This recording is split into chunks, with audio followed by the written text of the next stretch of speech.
السلام علیکم ناظرین، آپ دیکھ رہے ہیں پروگرام 7 سے 8. میں ہوں کرن ناز. اب نہ آر ہوگا نہ پار ہوگا، اب میاں صاحب کا انتظار ہوگا. پاکستان ڈیموکریٹک موومنٹ کے آغاز سے ہی باقی 10 جماعتیں ایک طرف اور پیپلز پارٹی کی ڈائریکشن دوسری طرف نظر آئی. پی ڈی ایم کے اجتماعی فیصلے کچھ اور، پیپلز پارٹی کے فیصلے کچھ اور مزے کی بات یہ کہ میاں صاحب اور مولانا فضل الرحمان جیسے زیرک سیاستدان پیپلز پارٹی کے فیصلوں پر سر تسلیم خم کرتے دکھائی دیے. پہلا جھٹکا میاں صاحب کے بیان پر بلاول کے دھچکے سے لگا. تاثر ملنے لگا کہ پی ڈی ایم میں اختلافات شروع ہو گئے. پیپلز پارٹی کوشش کرتی رہی کہ پی ڈی ایم استعفے اور اسلام آباد دھرنے کا فیصلہ نہ کرے، لیکن جب باقی سب جماعتیں مصر رہیں تو پیپلز پارٹی نے استعفوں کی تاریخ لمبی رکھنے اور دھرنے کو مارچ میں تبدیل کرنے پر اصرار کیا. استعفوں کی ان لمبی تاریخوں کی وجہ سے بھی پی ڈی ایم کے بارے میں شکوک جنم لینے لگے تھے.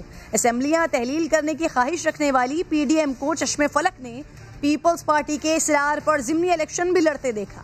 سیاسی کھلاڑی سوچتے ہی رہے کہ اگر استعفوں کا حقیقی ارادہ ہوتا تو پھر پیپلز پارٹی چند حلقوں پر ضمنی انتخابات کا مطالبہ کیوں کرتی، لیکن پاکستان پیپلز پارٹی کہتی رہی ان کے لیے جگہ کیوں چھوڑیں. ریلیاں ہوتی رہیں جو احتجاجی کم، انتخابی مہم زیادہ لگتی رہیں. وزیر اعظم کا استعفیٰ، بی بی کی برسی، بختاور کی شادی، موسم کی خرابی اور کورونا بیماری وجہ بنتے گئے. استعفوں کی تاریخیں بڑھتی گئیں. سینٹ الیکشن پر پی ڈی ایم کی کنفیوژن کو پیپلز پارٹی نے الیکشن لڑنے پر قائل کر کے دور کیا. عدم اعتماد کے لیے P D M People's Party پر اعتماد نہیں کر پا رہی اور پھر مریم نے کہہ دیا جن کی ہم مانتے رہے اب انہیں ہماری ماننی پڑے گی، استعفے دینے پڑیں گے، مارچ کرنا پڑے گا. لیکن پیپلز پارٹی نے بتا دیا میاں صاحب آئیں گے تو ہی کچھ ہوگا. کل تک بلاول بھائی اور پیپلز پارٹی زندہ باد کا نعرہ لگانے والی مریم آج احسان جتا رہی ہیں، گیلانی صاحب کو ووٹ یاد دلا رہی ہیں، والد کی جان کو خطرہ بتا رہی ہیں، لیکن ہوائیں یہ بتا رہی ہیں کہ بھانمتی کے کنبے میں ٹوٹ پھوٹ ہونے لگی ہے. لگتا ہے مولانا کے ساتھ جو آزادی مارچ میں ہوا تھا وہ نون لیگ کے ساتھ لانگ مارچ میں ہونے والا ہے. وزیر اعظم اور حکومت کو مائنس کرتے کرتے کیا پی ڈی ایم کی ایک بڑی جماعت مائنس ہونے جا رہی ہے؟ کیا پیپلز پارٹی کے بغیر نون لیگ، جے یو آئی اور باقی 8 جماعتیں حکومت کو ڈنٹ پہنچا پائیں گی؟ یہ پی ڈی ایم میں ہوتے ہوئے پیپلز پارٹی نے وہ کر دیا جس کا اعلان بلاول نے اسمبلی کی پہلی تقریر میں کیا تھا، قدم بڑھاؤ عمران خان، ہم تمہارے ساتھ ہیں. فیصل کریم صاحب آپ کو خوش آمدید کہوں گی، ملک احمد خان صاحب آپ کو بھی خوش آمدید کہوں گی. فیصل صاحب، سر بات کا آغاز آپ سے کر لیتے ہیں کیونکہ جو یہ دلچسپ صورتحال بنا دی ہے نا، یہ پاکستان پیپلز پارٹی کی طرف سے ہی بن گئی ہے. سر، نواز شریف صاحب کے مطابق مریم صاحبہ بتا رہی ہیں کہ نواز شریف صاحب کی جان کو خطرہ ہے، انہیں دھمکیاں دی جا رہی ہیں، مریم صاحبہ کو کورونا کے باعث علاج میں تاخیر ہو رہی ہے. تو فیصل صاحب، یہ کیسی دوستی نبھائی جا رہی ہے سر زرداری صاحب کی طرف سے کہ میاں صاحب کی مجبوریوں کا خیال نہیں رکھا جا رہا؟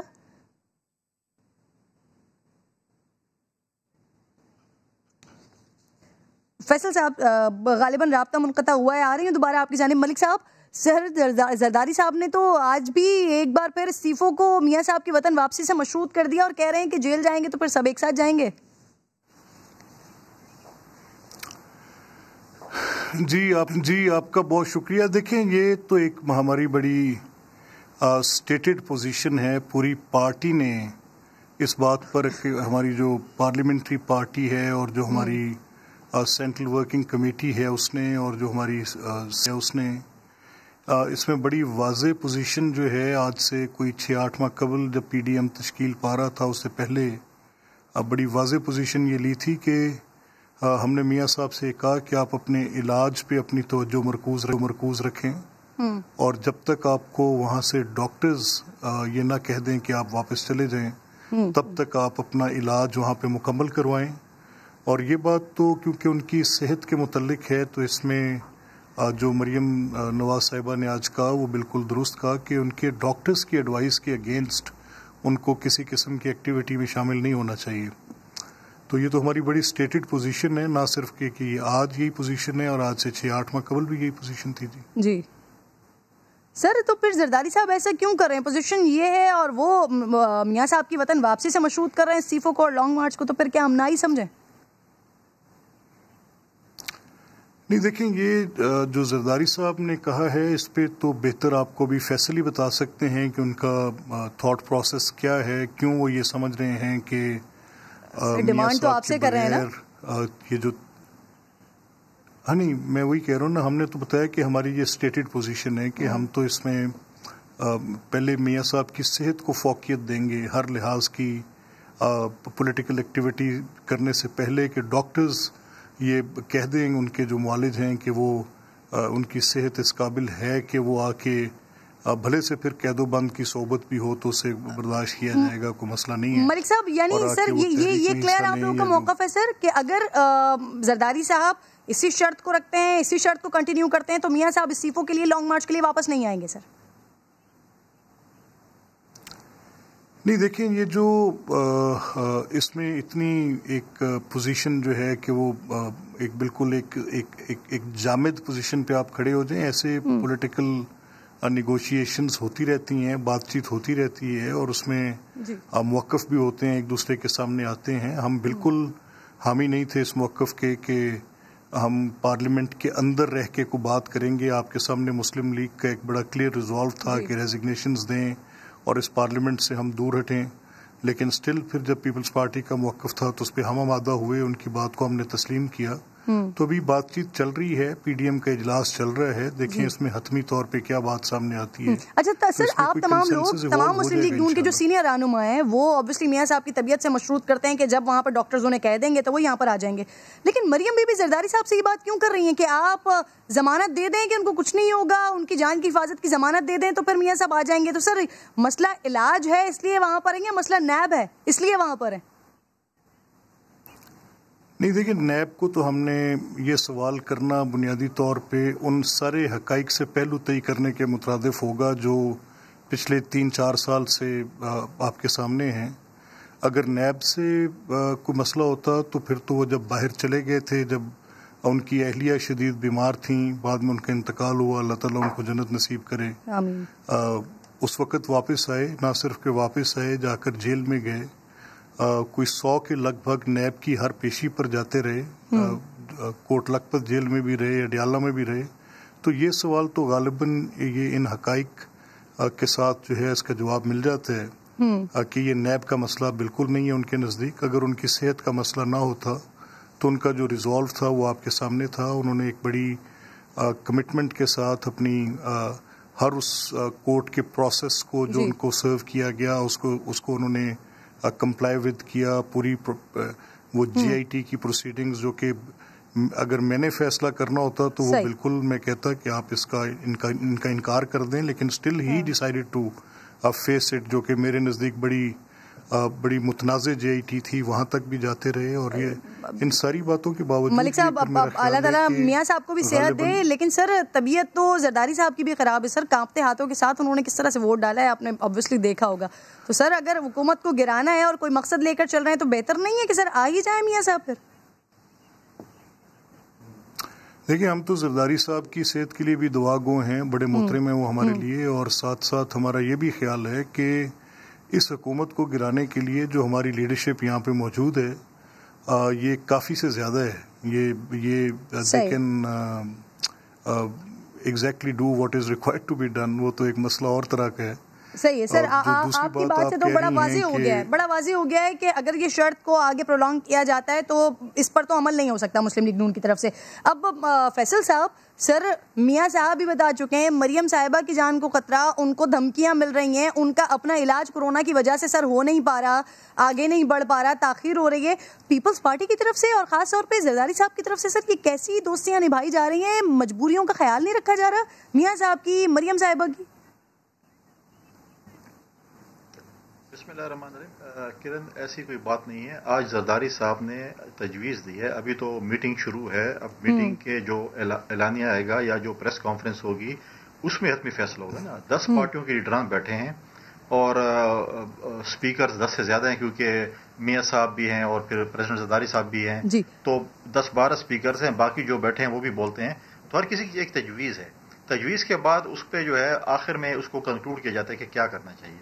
جب وہ کنکلوژن آئے گا تو اس کے بعد ہم اس پہ سر یہ زرداری صاحب کی رائے ہے فیصل صاحب یا یہ اوور آل پاکستان پیپلز پارٹی کی؟ اور آپ میرے ساتھ پروگرام میں موجود ہیں تو آپ بتائیے سر آپ کی بھی یہی رائے ہے کہ استعفے اگر چاہیے، لانگ مارچ اگر کرنا ہے تو میاں صاحب کو واپس آنا پڑے گا؟ جی سر اس کو ایڈ کر لیجیے ساتھ. اچھا اب مجھے صرف پلیز ابھی 2 منٹ دے دیں، میں بات کمپلیٹ کروں، اس کے بعد آپ کے جتنے بھی سوال ہوں گے میں اس کو جواب دوں گا. ٹھیک ہے؟ ٹھیک سر. اب اس میں بات یہ ہے کہ زرداری صاحب نے یہ تجویز دی ہے پہلے تو ہے کہ اللہ تعالیٰ میاں صاحب کو اور تمام لوگوں کو خدا صحت دے. صرف یہ نہیں کہ میاں صاحب ہیں, باقی پولیٹیکل پارٹیز کے جو بھی ہیں, ورکر ہیں, لیڈر ہیں, یا پاکستان میں جتنے بھی لوگ ہیں جو جن کی صحت خراب, اللہ تعالیٰ سب کو صحت دے. آمین. وہ یہ کہہ رہے تھے کہ میاں صاحب کو خدا صحت دے, واپس آئیں. ہم یہ سمجھتے ہیں کہ میاں صاحب پاکستان میں ہوں گے تو اس حکومت پہ زیادہ پریشر ہوگا. آپ دیکھیں جس طریقے سے میاں صاحب بیمار تھے, اور جس جلد بازی میں اور جس بوکلاٹ میں حکومت نے ان کو باہر بھیجا, اور اس کے بعد پھر ڈرامے کر رہے تھے کہ جی پیٹلس یہ نہیں ہے وہ ہیں, حالانکہ ان کے اپنے ڈاکٹر شوکت خانم کے ڈاکٹرز نے رپورٹ دی کہ یہ واقعی ایسے بیمار تھے. بعد میں انہوں نے شروع کر دیا نہیں وہ تو بیمار نہیں تھے. پھر اگر وہ بیمار نہیں تھے پھر آپ نے کیوں بھیجا؟ ٹھیک ہے, تو یہ چیزیں تو ڈیبیٹیبل ہیں, لیکن ڈیفینیٹلی پولیٹیکل پارٹیز کی جان کو خطرہ ہوتا ہے. پاکستان پیپلز پارٹی نے بہت سے جنازے یہاں پہ اٹھائے ہیں. ریسنٹلی اگر آپ دیکھیں محترمہ شہید جس طریقے سے اور پنڈی کی روڈ پہ ان کو شہید کیا گیا, تو پولیٹیکل پارٹیز کی جانوں کو خطرہ ہے بھی صحیح. اس میں یہ بات نہیں ہے کہ خطرہ نہیں ہے. جنازے بھی پولیٹیکل پارٹیز نے اٹھائے, اور سب سے زیادہ پاکستان پیپلز پارٹی نے اٹھائے. یہ آصف علی زرداری صاحب کی تجویز تھی, اور انہوں نے یہ بھی کہا, آپ نے یہ نوٹ نہیں کیا کہ مریم میری بیٹی ہے, اگر وہ جیل جائیں گی تو میں بھی ان کے ساتھ جیل جاؤں گا. یہ بات بھی انہوں نے کی ہے. ٹھیک ہے, یہ بات آپ نے غالباً شاید میرے خیال میں لیٹ انٹرویو آپ نے شاید کوٹ نہیں کیا, کوٹ کی ہوگی, تو وہ بات بھی انہوں نے کی تھی. اور اس کے ساتھ خدا اسحاق ڈار صاحب کو بھی صحت دے, کیونکہ اس وقت سینٹ میں ایسے کمپیریزن ہے کہ بالکل ہم 1-2 ووٹوں پہ کھڑے ہیں. ان کا بڑے قیمتی ووٹ اسحاق ڈار صاحب کا بھی ہے. لیکن ہم یہ سمجھتے ہیں کہ استعفے جو ہیں وہ اٹامک بم ہے. اس سے پہلے بہت سے سٹیجز ہیں جس سے ہمیں گزرنا چاہیے. جیسے ہم نے قائل کیا اپوزیشن کی جماعتوں کو کہ ہمیں ضمنی الیکشن میں جانا چاہیے, ہمیں سینٹ کے الیکشن میں جانا چاہیے, ہمیں عدم اعتماد کی تحریک لانی چاہیے. آپ دیکھیں ضمنی الیکشن میں میجورٹی سیٹیں ہم جیتے ہیں, سینٹ ہم جیتے ہیں یوسف رضا گیلانی کی صورت میں, اور انہوں نے کہا ہمیں کہ اب ہم کیسے ممبر پورے کریں گے. ہم نے یوسف رضا گیلانی صاحب کی صورت میں ثابت کیا کہ ہم عدم اعتماد کی تحریک کامیاب کر سکتے ہیں. لیکن ابھی بھی مسلم لیگ نون سر اس پر تذبذب کا شکار تو ہے, پنجاب میں ہو یا چاہے قومی اسمبلی میں ہو. لیکن سر آپ نے بھی اپنی گفتگو میں کہا کہ جو میاں صاحب کا جانا ہے نا وہ ڈیبیٹیبل ہے, تو سر کیا کچھ شکوک و شبہات آپ لوگوں کو بھی ہے؟ نہیں, میں یہ نہیں کہہ رہا ہوں. میں کہہ رہا ہوں کہ حکمران جماعتوں کے جو وہ آ رہے ہیں اسٹیٹمنٹس آ رہے ہیں وہ ڈیبیٹیبل ہیں. وہ میں کہہ رہا ہوں. میں یہ نہیں کہہ رہا ہوں کہ میاں صاحب کا جانا, وہ بیمار تھے, ان کے بلڈ ڈاؤن تھے. میں حکمران جماعتوں کے جو ترجمان ہیں, جو ایک شمال میں جاتے ہیں, ایک جنوب میں جاتے ہیں, ایک مغرب میں جاتے ہیں, ایک مشرق میں وہ کر رہے ہیں, کیونکہ بعد میں انہوں نے کہا کہ جی وہ تو ایسی خدا نخواستہ ڈرامہ کر گئے ہیں. اگر خدا نخواستہ وہ ڈرامہ کر گئے تو آپ کے ڈاکٹر تھے نا, شوکت خانم کے ڈاکٹر تھے, آپ کے ہیلتھ منسٹر تھی, کیا آپ نے ان کو فارغ کیا اگر انہوں نے غلط رپورٹ دی؟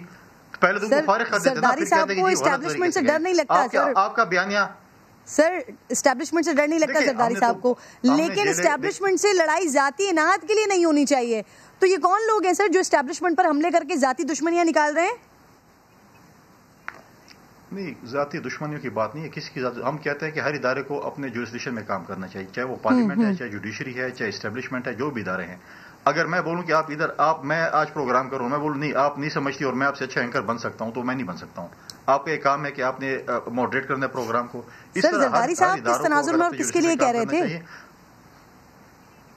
دیکھیں, اگر آج مجھے بتائیں کہ آج جو الیکشن کمیشن پہ جو یہ حکومت لان تان کر رہی ہے, ہم بھی تو ماضی میں کہتے تھے کہ جی یہ فلاں بندے تو لیڈر آف دی ہاؤس اور اپوزیشن نے لگائے. آج الیکشن کمیشن کو کس نے لگایا تھا؟ انہوں نے نہیں لگایا تھا. آج ایک فیصلہ ان کے خلاف آ گیا, تو یہ کتنے سیخ پاور ہیں. آگے دیکھیں ان کے ساتھ کیا ہونے والا ہے. آپ مجھے بتائیں کہ چیئرمین سینٹ کے الیکشن میں جس طریقے سے دن دہاڑے 21 کروڑ عوام کے سامنے ڈاکہ ڈالا گیا, اتنا بڑا ڈاکہ ڈالا گیا, آج سے 2 مہینے پہلے بھی اس طرح کی باتیں آئی تھی, زرداری صاحب اسی طرح سے مشروط کر رہے تھے. پھر آپ لوگوں نے, پاکستان پیپلز پارٹی نے اس بات کو ڈینائی کیا, مسلم لیگ نون نے بھی اس بات کو ڈینائی کیا کہ نہیں جی ایسی کوئی بات ہوئی نہیں ہے, ایسی کوئی شرط رکھی نہیں گئی.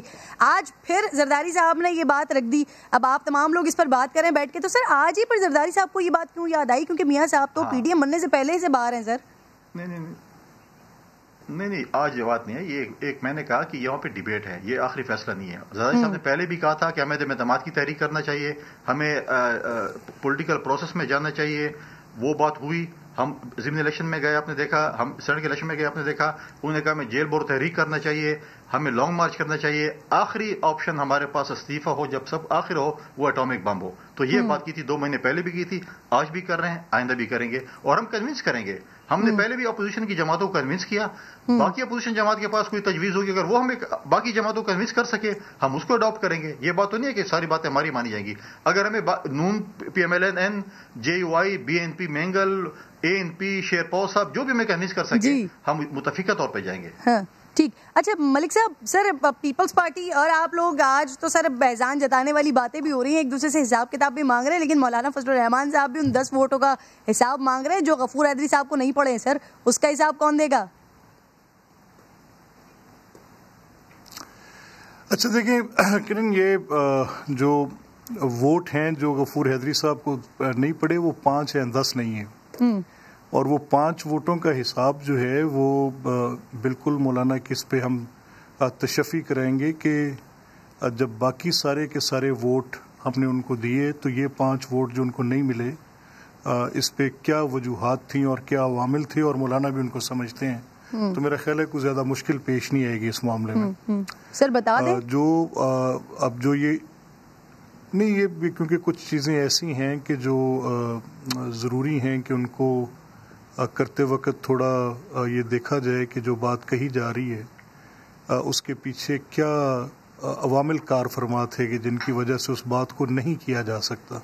تو یہ بھی تھوڑی سی احتیاط لازم ہے. بہرحال چلیں, وہ تو جیسے آپ نے پوچھا ضرور مولانا کو اس پہ مولانا خود بھی ان چیزوں سے واقف ہیں اچھی طرح, کوئی ڈھکی چھپی بات تو ان کے لیے نہیں ہے. اچھا سر چلے, میاں صاحب تو بیمار ہیں اس پر تو بات کر رہے ہیں زرداری صاحب, لیکن ایک اور شکوہ اور بھی ہے آپ لوگوں سے. سر سینٹ الیکشن کے حوالے سے کہہ رہے ہیں کہ اسحاق ڈار ووٹ ڈالنے کے لیے نہیں آئے, سینٹ الیکشن لڑے ہم نے. اچھا دیکھیں, جو ڈار صاحب کا ووٹ ہے, جب یہ پرائمریلی جب پہلی کاؤنٹ تھی تو تب بھی سب کو پتا تھا وہ اس میں سے ایکسکلوڈڈ ہے. تو وہ شکوہ میں نے آپ سے پہلے تو نہیں سنا کہیں سے. ڈار صاحب کے ووٹ کا تو ان کے علم میں تھا کہ وہ نہیں ہے یہاں پہ موجود, تو اس لیے نہیں کاسٹ ہوگا. تو وہ جب پرائمریلی پہلی کاؤنٹ ہم نے بنائی تھی پی ڈی ایم نے, جب گیلانی صاحب کی کینڈیڈیچر آ رہی تھی, تو اس وقت ہی سب کے علم میں تھا کہ یہ ووٹ تو کاسٹ نہیں ہوگا. سر زرداری صاحب کہہ رہے ہیں کہ اسمبلی چھوڑنے کا مطلب یہ کہ اسٹیبلشمنٹ اور عمران خان مضبوط ہوں, تو سر آپ لوگ ایسا کیوں چاہ رہے ہیں؟ ہاں, یہ ایک قابل بحث بات ہے. ابھی اس پہ کوئی میرا نہیں خیال کہ جب تک پی ڈی ایم کا بھی اجلاس چل رہا ہے, جیسے فیصل نے آپ سے کہا کہ اس میں سارے سربراہان اپنا اپنا موقف دیتے ہیں اور پھر کسی حتمی نتیجے پہ پہنچا جا سکتا ہے. یہ زرداری صاحب کا ایک اپنا نقطہ نظر ہے جو کہ آپ کے بھی سامنے ہے, میرے بھی سامنے ہے, اور اس میں مسلم لیگ کا بھی ایک نقطہ نظر ہے جو کہ ہمارا یہ خیال ہے کہ استعفے دینے سے زیادہ مؤثر بات ہو جائے گی. تو یہ 2 پوزیشنز ہیں جس میں کس ایک نقطے پہ کنورج کرتی ہے پوری پی ڈی ایم. تو یہ بات آپ کے سامنے ابھی تھوڑی دیر میں جب کچھ رہنما, لیکن سر اسی اجلاس کے پہلے دور میں نا سر اس طرح کی باتیں تلخ گفتگو ہو گئی ہے سر. اور ایک اور تو یہ تو بڑا امپورٹنٹ پوائنٹ ریز ہو گیا ہے. کل تک مریم صاحبہ کہہ رہی تھی کہ ہماری بات ماننی پڑے گی, لیکن آج زرداری صاحب کہہ رہے ہیں کہ ایسے فیصلے نہ کریں کہ جس سے ہماری راہیں جدا ہو جائیں سر. تو یعنی بڑی کلیئر, بڑا واضح طور پر کہہ رہے ہیں کہ اگر مسلم لیگ نون یا جے یو آئی فے استعفوں کے لیے, ریزگنیشن کے لیے بات کرتی, لانگ مارچ کے لیے بات کرتی ہے, تو راہیں جدا ہو سکتی ہیں سر.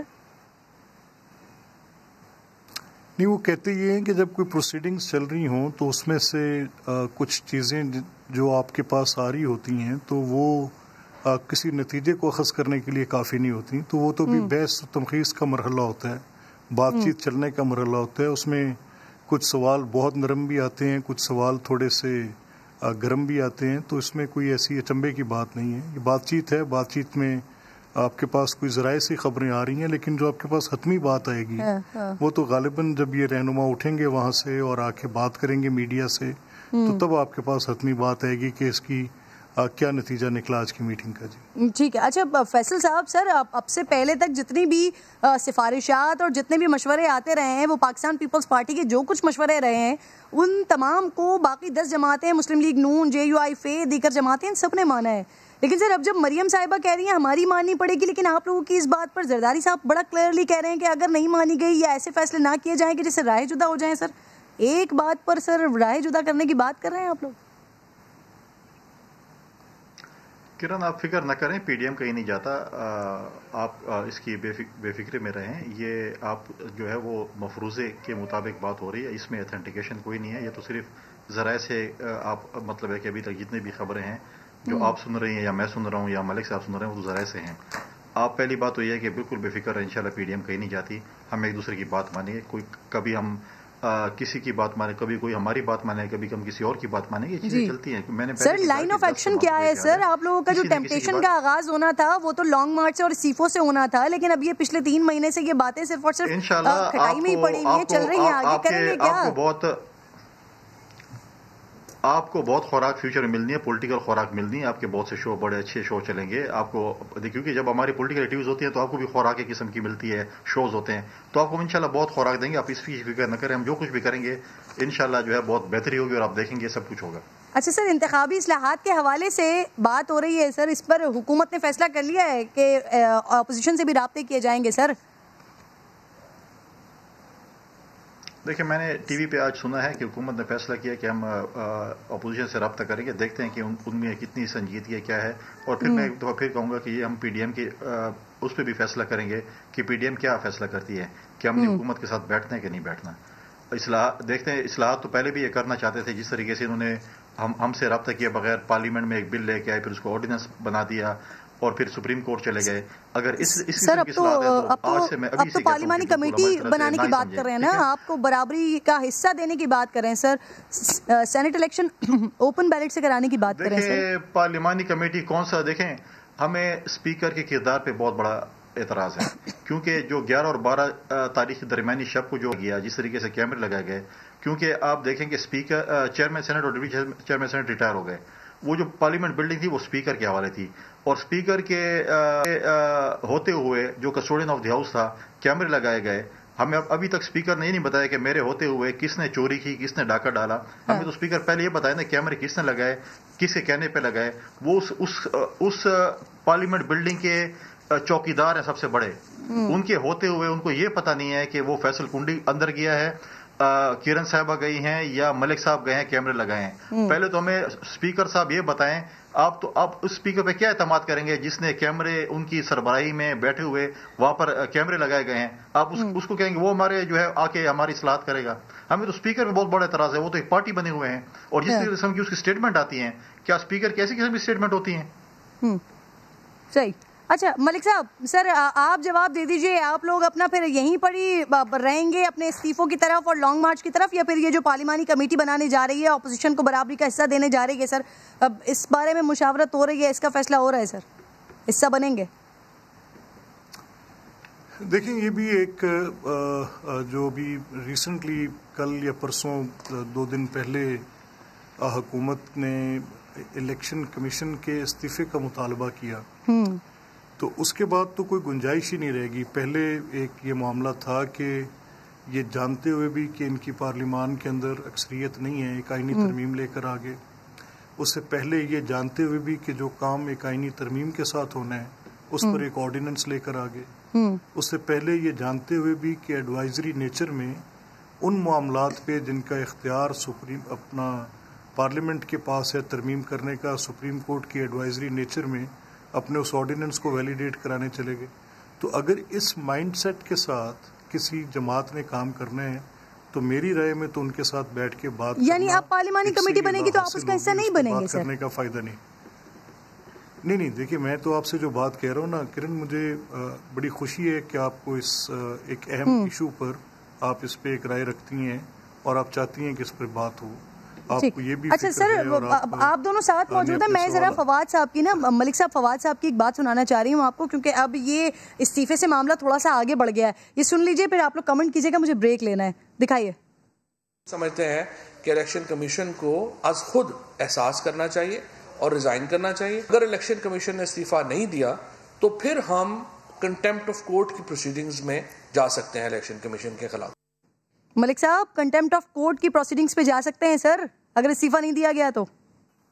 نہیں دیکھیں یہ 2 متضاد باتیں ہیں. میں یہی تو آپ کو کہہ رہا ہوں کہ شاید فواد تو بڑے لیگلی ساؤنڈ اپنی بیک گراؤنڈ رکھتے ہیں. اگر وہ تعصب کی انک کے ساتھ بات کرتے ہیں تو پھر مختلف ہو جاتی ہے. اگر تو وہ چاہتے ہیں کہ چیف الیکشن کمشنر کی جو ان کو اس عہدے سے ہٹایا جائے، جو استعفے کے نتیجے میں لازمی بات ہے وہ عہدے سے ہٹیں گے اگر استعفیٰ دیتے ہیں، تو پھر ان کے پاس سپریم جوڈیشل کاؤنسل کا طریقہ کار آئین کے اندر دیا گیا، اس کے تابع ان کو ایک ریفرنس بنا کے ان کے خلاف بھیجنا چاہیے.